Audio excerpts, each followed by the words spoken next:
विलुपुरम जिले के विकिरवांडी तालुक के अंतर्गत आने वाले पनैयापुरम गांव में मोबाइल टावर स्थापित करने की कार्रवाई का विरोध करते हुए ग्रामीणों ने आंदोलन किया।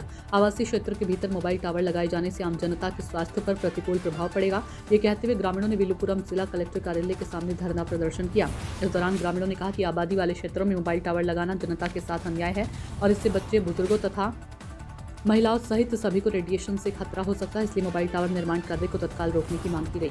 ग्रामीणों ने यह भी बताया कि इस संबंध में पहले ही संबंधित अधिकारियों को ज्ञापन सौंपा गया था, लेकिन अब तक कोई कार्रवाई नहीं होने के कारण लोगों में भय और असंतोष बना हुआ है। धरना प्रदर्शन की सूचना मिलने पर मौके पर पहुंची पुलिस ने ग्रामीणों से शांतिपूर्ण बातचीत की और इस मुद्दे पर उचित कार्रवाई किए जाने का आश्वासन दिया, जिसके बाद आंदोलन समाप्त हो गया। साथ ही ग्रामीणों ने मांग की है कि आवासीय क्षेत्रों में मोबाइल टावर लगाए जाने पर रोक लगाई जाए और जिला प्रशासन हस्तक्षेप कर किसी वैकल्पिक स्थान पर टावर स्थापित करने की व्यवस्था करें। வணக்கம். விழுப்புரம் மாவட்டம் விக்கிரவாண்டி தாலுகா பனையபுரம் கிராமத்தில் ஏற்கனவே 15 ஆண்டுகளுக்கு முன்பு ஒரு ஏர்டெல் டவர் அமைச்சிருக்காங்க.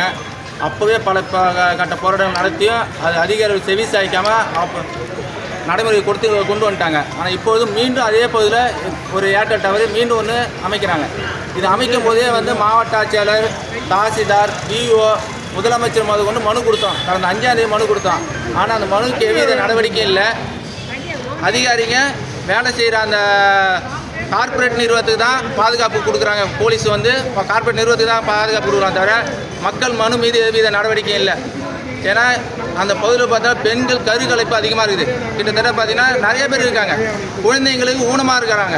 ஆடு மாடெலாம் எந்த காரணம் தெரியாமல் செத்து போகுதுங்க. ஆனால் கால்நடைகள் பாதிப்பாகுது. இது மட்டும் இல்லாமல் அந்த பகுதியில் பறவைகள் அதிகம், விவசாய பூமி அது, பறவைகள் அதிகமாக இருந்த பூமி அது. சிட்டுக்குருவி கொண்டு பறவைகள் எல்லாமே அழிஞ்சு போச்சு. இந்த பகுதியில் இப்போ காக்கா மட்டும்தான் இருக்குது. மற்ற எந்த ஒரு பறவையுமே அந்த பகுதியில் இல்லை. இதுக்கு எல்லாமே இந்த ஏர்டெல் டவருடைய ரேடியேஷன் தான் காரணம். சரிங்களா? இதை அப்புறப்படுத்தணும்னு அன்போடு கேட்டுக்கொள்கிறேன். தமிழக முதல்வர், மாவட்ட ஆட்சியாளர் கொஞ்சம் கவனம் செலுத்தி ஒரு டவர் எங்கள் கிராமத்துக்கு போதுமானது, 2 டவர் தேவையில்லை. இதனால் பல பாதிப்புகளை உருவாக்கும் என்று அன்போடு தெரிவித்துக் கொள்கிறேன். உங்கள் பேர் சார்?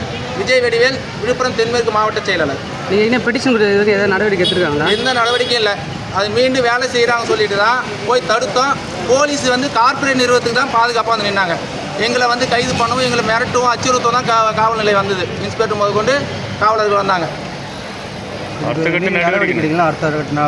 இது தடுத்து நிறுத்தலைன்னா கண்டிப்பாக மாவட்ட ஆட்சியர் அலுவலகம் ஆட்சி முன்பு சாலை மறியல் பண்ணுவோம்.